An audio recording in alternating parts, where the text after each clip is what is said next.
আসসালামু আলাইকুম, কেমন আছেন সবাই? আশা রাখছি আলহামদুলিল্লাহ আপনারা অনেক বেশি ভালো আছেন। আমিও আপনাদের দোয়ায় আলহামদুলিল্লাহ অনেক ভালো আছি। তো আমার মতন কে কে ভাই এরকম 2 দিন পর পর রান্নাঘর ডিপ ক্লিন করেন? তো আমি আজকে এটাকে একদম ডিপ ক্লিন করলাম।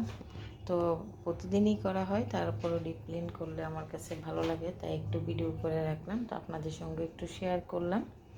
তো এইগুলো সব কিছু আমি একদম নামিয়ে নামিয়ে পরিষ্কার করে নিয়েছি।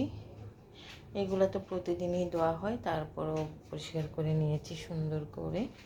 তো এটাকেও আমি একদম সুন্দর করে পরিষ্কার করে নিয়েছি।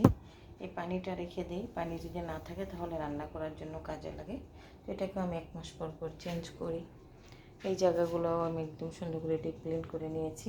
এতটা আজকে আমার অনেক কষ্ট হয়েছে, পরিশ্রম হয়েছে। তো এগুলা দেখা যায় সাধারণত ঈদের সময় আমি করেছিলাম ডিপ ক্লিনটা। তো আমি শুধু উপর দিয়ে মুছে নিয়েছিলাম, তো পুরোটা আর করি নাই। তো এই তো এগুলো সব কিছুই দৈনিক ব্যবহার করা হয়।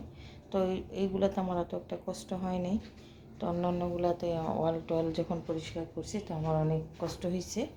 তো সব কিছু আমি ক্লিন করছি। তো আমার মতন কে কীরকম 2 দিন পর পর রান্নাঘর পরিষ্কার করে না, সময় নাই বলি।